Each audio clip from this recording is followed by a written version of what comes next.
Hey, Wichita, we are back, and for the first time, we are remote, man. Remote podcast. Yeah, man. I'm Officer Chad Ditch with the Wichita Police Department. I'm here with my co-host, Officer Trevor Macy, and we are here at the Mounted Unit Stables for their first day of training for their new Mounted Unit officers. We were invited out here. We're going to interview one of the Mounted Unit supervisors here in a minute, but we were invited out just to kind of take a look at what they're doing. You can probably see them trotting around behind us. They've got 4 new officers that are training to be on the Mounted Unit for the Wichita Police Department. Bro, and what a beautiful day to be out here, man. Oh my gosh, man. it's perfect. Yeah. Dude, it's like, what is it? It's like 77 degrees, sunny, perfect fall weather. Can I tell you right now, I feel like I'm on ESPN, or I wouldn't say rodeo, but let me guys do rodeo where we're interviewing live or something like that before the event happens. We haven't even acknowledged the hats yet either. Yeah, like, right. Yeah, we're kind of tricked out for horse riding today. Yeah. You can't we're actually going to get on horses. Yes. At some point. So, are you nervous or are you excited? Yeah, bit nervous, man. Bit nervous. Have you ever been on a horse before? I've been on one that you put about 50 cents in, and then it'll start. Okay, so, like the little Walmart one. Yeah, I heard it's getting back on. It's just like riding a horse. It is just like riding a horse. You get back on, and you. It all comes back to you. It all comes back. So. Hey, man. I like your hat. Thank you. I picked this up on the way here, actually. I went into Dandale's. Like, what's your cheapest hat? Yeah. But yeah, I was trying to get in my inner cowboy today. Yeah. So I don't have a cowboy hat. I was nervous to go in there with you to buy when you bought it, because I figured I probably would have bought like one that was all decked out. But I got this in Florida, and I just turned it in. Heck yeah. So whatever works, man. Hey, man. Keep the sun off. Yeah. Keep some shade on your face. I did rock some cowboy boots. You probably can't see them in the shot or nothing like that. But we'll probably see them when we get out on the horses. Yeah, that's true. But how was your weekend? We're back on a Monday again. We are. Fine. Yeah. What episode is this? Bro, I think I quit counting, but I really think that we're like near 23, 24. Really? Yeah, man. Wow. It's going good, man. It's going good. But the weekend was good, man. My daughters got back into softball. Fall ball started back up, so had that, and I worked my part-times and stuff. So yeah, school's starting back up. Wind Surge ended their season. I worked the last weekend for that. Pretty chilly weather Saturday. Bro. A lot of rain. I woke up Sunday to let the dogs out, and I had to put a hoodie on. Yeah. It was chilly. It was weird. It was weird, but I like it. Yeah. It seems like fall is finally here. But yeah. How about you? Anything else this weekend? Just worked Wind Surge. Getting ready for this week. It's going to be a busy week this week. Bro, we've got a lot of stuff going on. So. Yeah, man. I got some Crime Stopper stuff coming up this week, and we're going to go to Manhattan on Thursday. I'm excited, man. PIO conference, so we're going to be able to talk about Wichita PD's TikTok page. TikTok. If you guys don't follow us on TikTok, I believe our handle is @Wichita Police. Yes, department. So make sure, Wichita Police Department? Yeah. It is? Okay, add the department there. But make sure you follow us. We'll post some more content on there. We should make a TikTok in Manhattan. That would be awesome. Maybe we can get old Willie the Wildcat involved with it. Ooh, I don't know. I'm going to send an email after this. What his schedule's like. Yeah, right. We should find out. That'd be cool, man. That'd be cool. We just celebrated 21 years, man, since 9/11 occurred. Yeah. We had they had me throw the first pitch at the Wind Surge game. Really? Yesterday. Yeah. That's it was like a first responder thing. It was last minute too. Dude. So they told me like when I got to the game, they're like, "Hey, we need you to throw the first pitch." And I was like, I don't know. It's been a long time since I've thrown a baseball. I can't even make a paper into the trash can. Right? So they didn't let me get on the actual mound. I had to be a little bit closer. Yeah.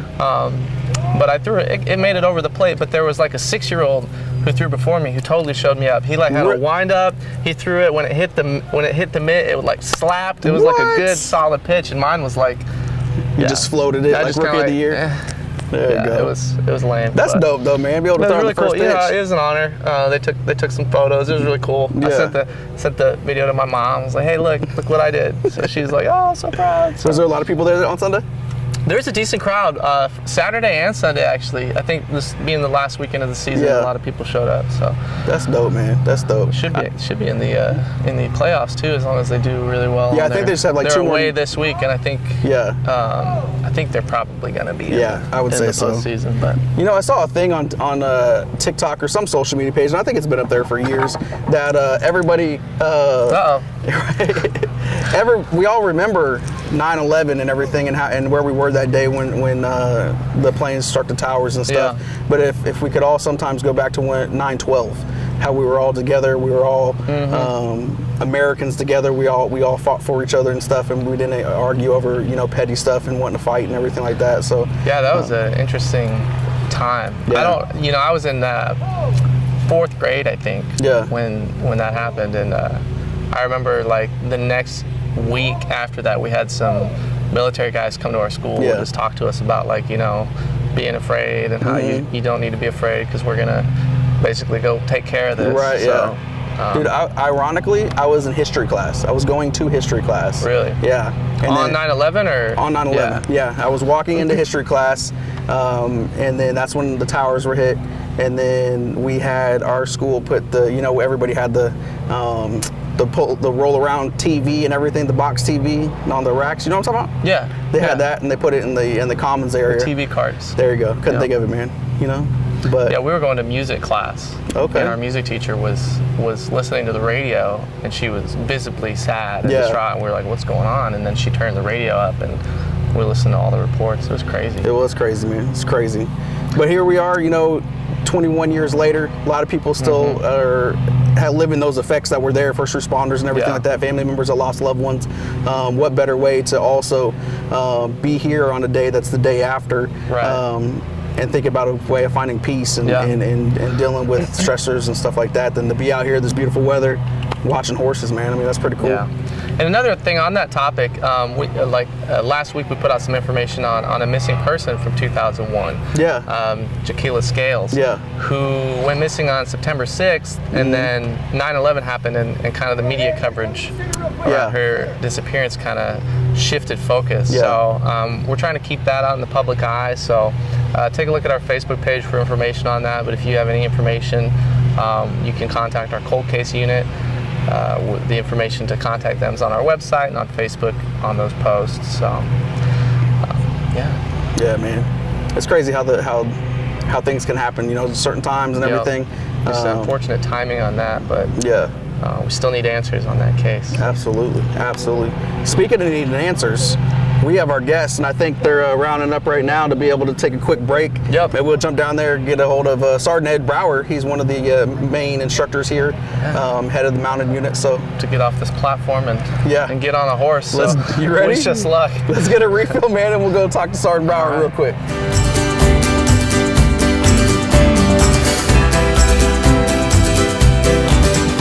And we are back with Sergeant Ed Brower. Sarge, how you doing? Doing good today, doing good. Man, this is completely different for me, man. I've been on a horse since I was like 5. Yeah, a little different than sitting in a lounger hunt. Yeah, it is. Got him in a saddle. You're on Angus here. This is Angus?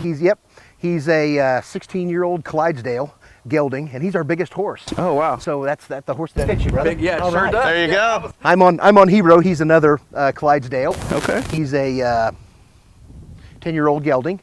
And then we got Keeper there. He's a 6-year-old gelding.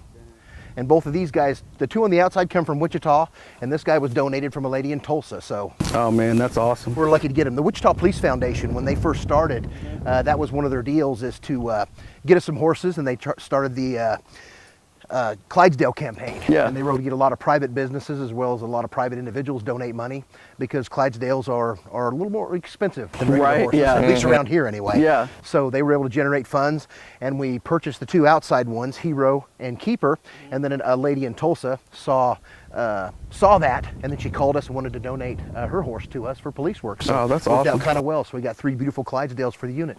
There you go, man. So we asked the same question to everybody that's on the podcast. Have you seen that podcast at all? Yes, I've seen some, yeah. There you go.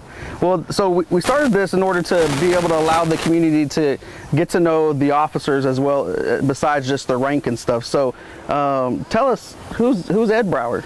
Ed Brower. Well, I've been in the department for 31 years. Hard to believe. Wow. I've been around that long, and I've been on 20 years coming up next year on the mounted unit. So I've spent a lot of time on the mounted unit. So man, that's kind of who I am. Yeah. But actually, not really. I have horses on my own. Okay. My family, and that's what we do as a family as well. Yeah. And actually, I just started since we got in the Clydesdales. Man, I'm a big guy. So we got the Clydesdales, and I go, man, these horses fit me great. Yeah. So I said, man, I love this. Plus, the guy that we bought them from, they drive with them, big carriages, Yeah. and they drive them. Well, I did that, and I said, man, this is the most incredible thing in the world. I can sit in a chair and drive a horse, Yeah. and this is cool. So that's what I do now. I've got my own Clydesdale, got my carriage. Okay. And man, I'm loving that. Loving driving, having Clydesdales, big horses. Yeah.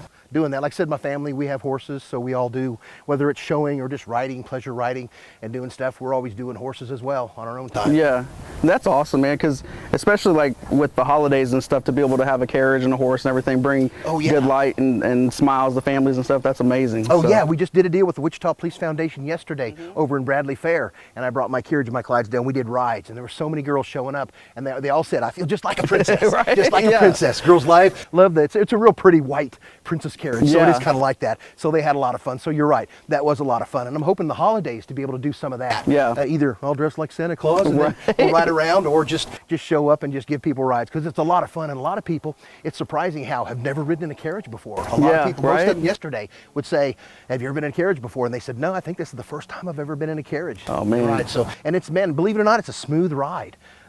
If you're sitting in it, it's got leaf springs, big old huge wheels that roll over everything, so it's a pretty smooth ride, so a lot of fun. Yeah, so when I'm not horsing around at work, I'm horsing around at home. Yeah, there you go. So we were talking about on the way up here, is riding a horse like riding a horse? You know, like you pick it back up and everything like that? Chad, what? Did I say that right? I just said that wrong, didn't I? Is it like riding a bike? Is it like riding a bike? It's a lot different, because you got a horse, they're a living, breathing animal. Right. So it's a lot different. That's what we always tell people, is it's not like shooting a handgun, riding a bike, or driving a car, because a car, you put it in drive, you hit the brake, it all does the same thing. Yeah. Horses have their own, their own communication as far as the basic stuff with the bridle and the feet and how you do things. It's similar. So if you've ridden a horse before, or you've ridden a horse a lot when you were a kid, so it's kind of the same as that. Okay. But it's a whole different level.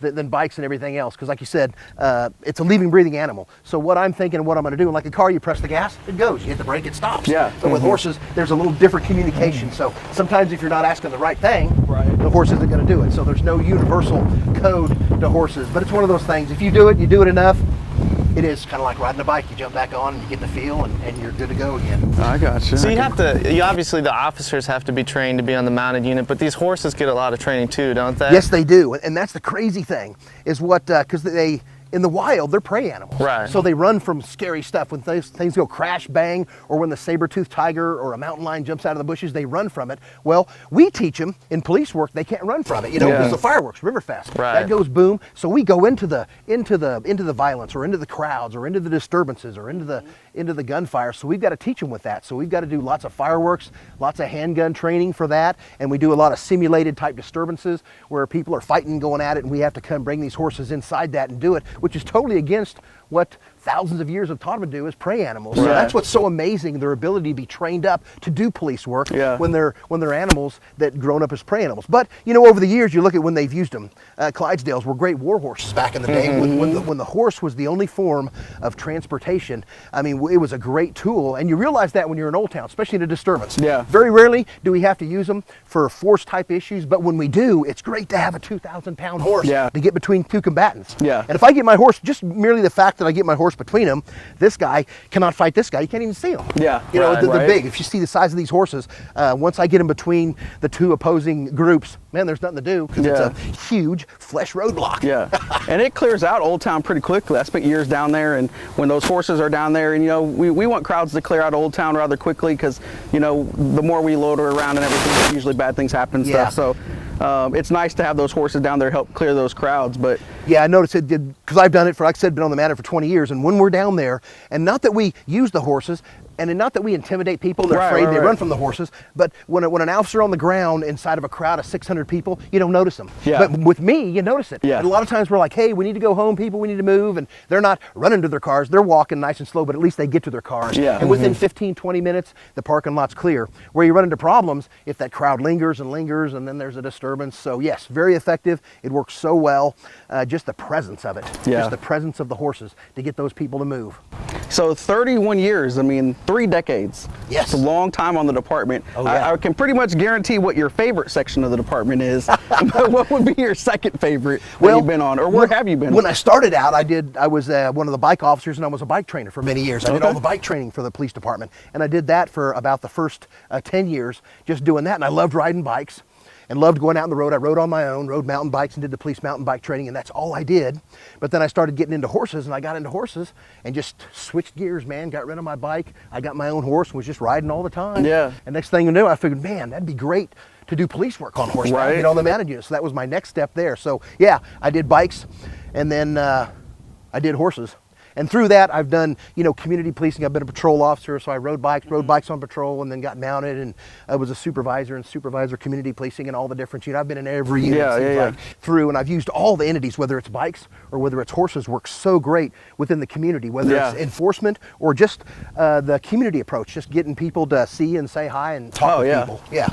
There you go. You guys are probably one of the biggest or busiest specialty units. Can you talk about all the different events that you guys work? Because it's not just Old Town, it's a lot. It's not just Old Town. So every Friday and Saturday night, we're in Old Town. We have 4 horses each night there, but also, you know, schools, Boy Scouts, different groups call us to come and give presentations, as well as during the week we'll have, or the big chili cook-off, or any big event that's got people, that has 30,000, 40,000 people. What better resource to have than a horse? Because it's easy to find in a crowd of 30,000 people. We're easy to find. Because we're cops, we're on a horse, we're sitting, you know, 9 feet in the air, easy to find. So any type of event that we have interest when they have really big concerts, it's great for them. Because like you said, it's easy to find a police officer on horseback. Absolutely. On those situations. And like I said, all during the week, we had all kinds of activations and groups that want us to come by and give demonstrations and see the horses. So yeah, we're very, very highly used and very publicized. I know the SWAT, EOD, those other specialty, man, those guys really work hard, but they're kind of behind the scenes. We don't see that. But we're out there to be in the public eye so people can come and touch. Like I said, nobody ever wants to touch my police car, but everybody wants to pet my horse. What do you say to those people that when they see you guys in Old Town and everything, what are some instructions that you give them if they want to pet the horse? Oh, I just tell them, and even when we're moving crowds, it'll be chaos, and they say, hey, can I pet your horse? I'll say, yeah, pet him real big. Come right up here on the shoulder and pet him, because everybody wants to pet their face. But after about 1,000 people go like this, it gets annoyed. So I always tell them to pet him on the shoulder, and we tell them that. And that's what's great is we're down there, and it's amazed all the people that come from around the world that come and want to take pictures with us, because the aircraft industry draws people here. So we meet people from Germany, from Australia, from all over. They come here for flight safety and for different aircraft reasons, and they come here and they're like, oh, great to see horses, and they want to take their pictures with us. So yeah, that's probably 95% of our time in Old Town, just going around, people wanting to pet the horses and take pictures. And then we got that final 30, 45 minutes where we actually do hardcore police work, moving the crowds. But other than that, man, just people love horses, something magical. I remember when I was a kid, horses were just so cool, just to be able to see a horse. And I remember the first time I rode a horse. No big deal, just went out and rode down the road, a little trail ride. But man, I thought it was the coolest thing I'd ever done. So to be able to do this and do police work, it's like a dream come true. You know, and we talk on the podcast a lot too about the importance of being in law enforcement or any kind of, you know, high stressful job. You need to have an outlet. And this seems like a perfect outlet if you're an officer and stuff, just to be, I mean, you still got to do your job, but to be able to come out and be on a horse and just be out here in this amazing environment, just relax. I mean, can you talk about that, how therapeutic it can be? Oh yeah, I tell you what, I don't know what the saying is, I'm probably gonna mess this up, but I think Winston Churchill said, the best thing for the inside of a man is the outside of a horse. Right. It's, to be able to come out here and just ride on training days, and we do law enforcement specific training, but to get a chance to actually ride and do it will work. And I'm lucky enough, and several other officers on the mounted unit that have their own horses, we're lucky enough, and I can't wait, man, as soon as I get home to change, get the feeding done, get my horse, either hitch up my carriage or get on a horse and go ride down the road. Yeah, very therapeutic. That's like my, that is my salvation, And then, the last thing before we switch to play one of our games that we do, when officers get on the mounted unit, can you talk about the training and everything that they do and have to go through before? And that's exactly why I invited you out here today. Is we're starting a 3-week training. We just did an assessment process and have 4 openings. We had 4 officers that were accepted on the mounted unit, and those 4 officers right now are starting the training. So they'll go through 3 weeks of training. They'll learn all the equitation, you know, how to stop and walk, trot, canter, and do all the different equitation type skills that they need to do, as well as we'll take them out to the bomb range. They'll blow stuff up. They'll blow up fireworks. They'll have to use handgun. We use a lot of airsoft training for target training, and then we actually use live handgun fire because we're police officers. We have to use that chance of using a handgun. So we do all that. So through the 3 weeks, they come from, some of them have very limited skill, and some of them have some skill, and they rode quite a bit growing up. But no, by the end of those 3 weeks, they've got a pretty good rounded skill of horsemanship as well as police horsemanship that they need to use to do the job. That's awesome. And then after that, they're still on like a 6-month probation period where we always have them with another officer, senior officer, kind of like an FTO program. So every time they do an activation, they do it with a senior officer for 6 months just to make sure, because it's different. We can do all the training here, but out in the real world, it's a little different. So for 6 months, they're kind of on a probationary where they ride with somebody else, and then after that, they're good to go. Yeah. So on this podcast, we play a game called One Has to Go. Okay. So we take 4 items, and you have to choose one and get rid of it forever. So we figured we're out here, we're on horses and stuff. Let's talk about cowboy movies. All right. So we got 4 cowboy movies, and hopefully I can remember without going back to my paper. First one, Tombstone. Classic. Second one, is it True Grit? Is that what it's called? Yeah. True Grit. And then what was the Unforgiven was one of them. Unforgiven. And then Butch Cassidy and the Sundance Kid. Which one has to go? Which one has to go? Butch Cassidy and the Sundance Kid. Yeah? Yeah. See, I don't think I've ever seen that one. Yeah, I like that one. That's an older one. It's a fun one, but it's not really like a true Western because they're not like cowboy dudes. They're just 2 young guys out having fun. And they happen to ride horses and do bank robberies. Right. So it's not really like a Western. So it is a good movie, but the other 3 are more true Westerns where you got a lot more horsemanship and cowboying going on. Can't get rid of Tombstone because that's just that's the yeah. ultimate. And we'd lose all those cowboy phrases. movie. We wouldn't have. I'm your Huckleberry. Yeah, exactly. What would we do without that? No, I got to get rid of Unforgiven. I think. Though. Really? Yeah, That's that's the the one Clint I've seen. Eastwood one, right? I've seen that one the fewest out of any of those. Oh. So it's just it doesn't hold as See, big of a place in my I heart. grew up loving Clint Eastwood and stuff, so I probably shouldn't say this on a horse, but I never grew up really liking the John Wayne ones as much. But yeah, Unforgiven. You could, if I had to pick another one to go, it would be that one. yeah. True Grit's a classic too. Did you know John Wayne didn't like horses? No, really? Yeah. I thought he bought that horse that he always rode. I heard he didn't like horses. Oh, I'll have to fact check that before we do our fact check that. 'Cause closing. I think he bought that big red sorrel horse that he rode. Really? I think he owned that horse. Interesting. But he may not have liked him, but he kept that one. He Maybe. rode him a lot. Yeah. So. Well, Sarge, is there anywhere that people, if they have a business or an organization that have something coming up where they can maybe email you at to see if the place where they can get the mounted unit to come out, or? Yes, they can. Okay. Yeah. My email is ebrower, BROWER at wichita.gov. Okay. Or they can call the Patrol North substation. Okay. Both myself and Sergeant Rusko, we work up north together. Gotcha. And she's the other commander of the mounted unit, but they can call up there and they can leave a message at Patrol North 316-350-3400, or like you said, shoot us an email, ebrower at wichita.gov, and we'd be happy to set up a time to bring the horses out and give them a little demonstration. Well, Sarge, I appreciate you. We appreciate you letting us come out here. This is the first time I've been on one of these in a long time, man. It's awesome to come out here, man. And we know you're super busy too. Thanks for coming out, because and is anything we can do to keep in the public eye. Thanks for having us on the podcast, because I hate that, because we're out all the time. People come up and go, I didn't know you guys had a mounted unit. And I'm like, man, there's not more we can do, but we're out there. So any chance we get to show them the great horses we have and the officers we have, we're always glad to do it. Absolutely. Well, we're going to get a refill, and then we'll be right back. All right.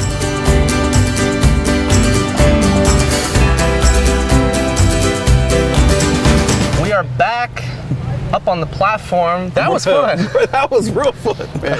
Keeper did not like to stay in the same place. See, I was glad. Mine was chill. Yours was super chill. Yeah. Mine was like, he started biting my toe at one point. Did he? Yeah, it was like just kind of nibbling on my boot there. I think he's getting a little tired of sitting See, still. I was getting on mine, and he gave me the look like, come on, man, why can't I get this guy? And he looked at you. Like, I was like, I'm sorry, bro. I'm sorry. Those are such well-trained horses, though. It's like, I can't give them enough credit for how many hours they put in to train the horses and the officers and just working together. Because, like he said, you're teaching these horses to go against thousands of years of evolutionary processes and just forget basically everything instinctual about being a horse and just trust humans, which is really cool. That's like police work, though, too. Like right here, we're saying, a lot of people don't run to the gunfire, right? A lot of people don't run to the fire itself, but law enforcement, first responders and stuff.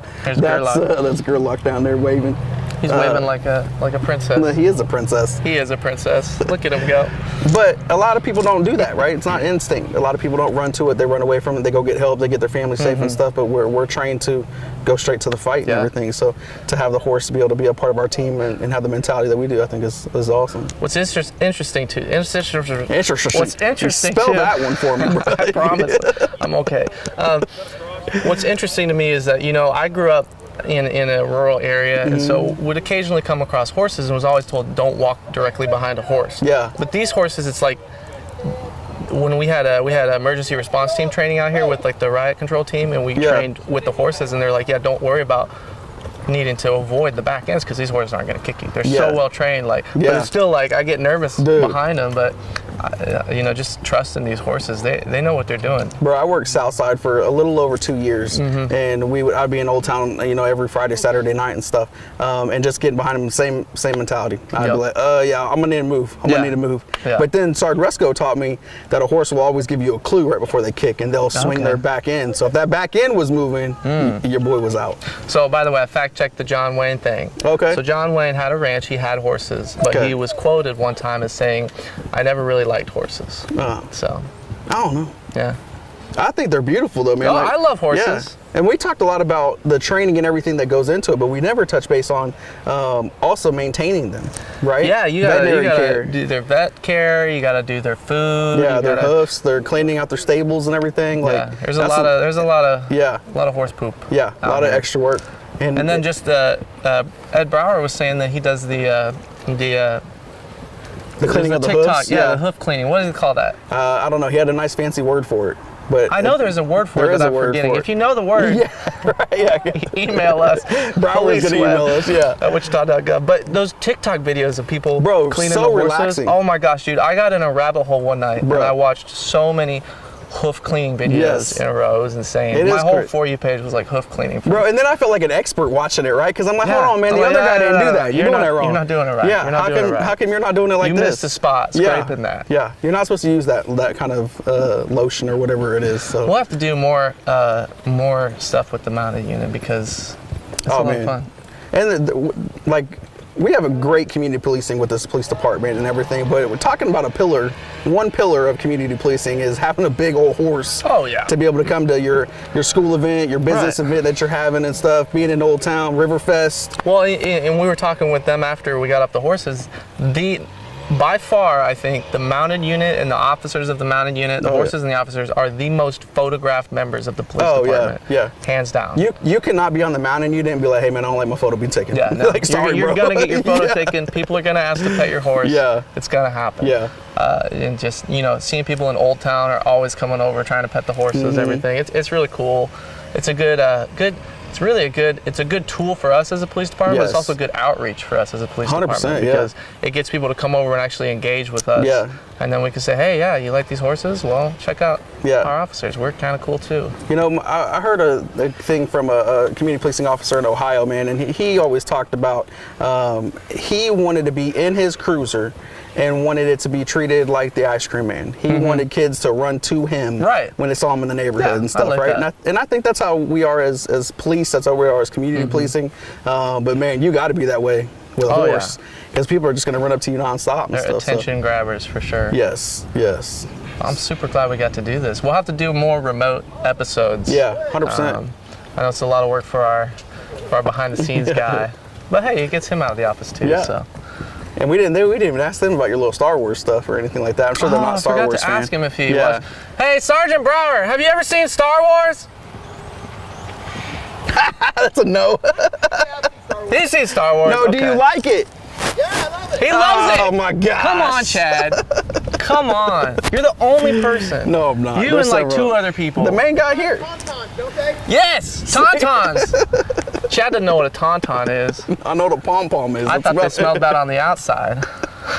Oh man, but this has been fun, man. I'm excited. We got a busy week. And anybody that's listening, I mean, we talked to several officers outside of this that are always talking about the podcast and everything and asking us what's next and how it's going and giving us compliments and stuff. If you're a part of a unit or if you want to be on the podcast, you want us to come somewhere, let us know. Shoot us an email, text us, do whatever you need to do. Both our emails are on the police department website, so if you need to get a hold of us that way, you can. We love to get questions from you guys. We haven't gotten any questions recently to answer on the podcast. We would love that. Email us. We did get one great comment that I noticed from when Camry was on. We talked about Second Chance Thursday. Second Chance Thursday. That is this Thursday. So, and one of the comments was second chance is one of the great things in life is that we can get second chances sometimes most of the time. So 100%, man. 100%. This month is recovery month as far as being dealing with addiction and stuff like that. So one of the things that I've always felt positive about is, man, we all know what addiction is like, whether that's with alcohol, tobacco, drugs, whatever. Right. Addiction is addiction, right? Some of it can be worse than others, but we know that there's going to be a relapse sometimes, right? We just don't want that collapse. That's the biggest thing to focus on too. So Second Chance Thursday is going to be about any kind of misdemeanor traffic warrant. This Thursday, it's going to be at the old library, downtown library, between 8 a.m. and 5 p.m. Check out our Facebook page, social media. Got all the info there. Yeah, Patrol West is there. Trying to work on a interview with some radio stations as well to be able to get that out. So good. We had a huge turnout for the last one. Yes. So hopefully we can make that even bigger for this one. But Wichita, man, when we want to raise the bar, we show up and show out. That's one thing that I love about this city and this community. I think we'll do that for this Second Chance Thursday. So stay tuned. We'll have more information on our upcoming events. Yeah. Second Chance Thursday. Information's on our Facebook page. Yep. Follow us, like us, share us. Follow us on TikTok, Instagram. That's it. All the social medias. All of them. Yeah. Follow us on there. Hey, man, and then one of our partner, he's behind the scenes right now, Juan, he started his own podcast in Spanish. In Spanish. Yeah, Que Pasa Wichita. Que Pasa Wichita. See? Stay tuned for that. Yes. So if you are a part of our Spanish community or you speak Spanish and you want to follow another great podcast, Que Pasa Wichita is going to be on. It's on the City of Wichita's YouTube page right now. So go follow that, like, share, subscribe. Make sure you're following Policia de Wichita too on Facebook. So. And we get lots of shout outs too from the Redhead and the Bearded Beauty as well. So we got a lot of great podcasts in the city of Wichita, but guess who leads all those podcasts? I'm gonna guess it's us. That's us, bro. That's us. But that's okay. That's okay. We're setting the bar and we're gonna keep doing that. Just setting the example. So thanks for watching. Yeah. We'll be back hopefully with another remote location this was pretty podcast dope. soon. This was fun. So we'll do it again sometime. Thanks for watching. We'll be back next week. Peace.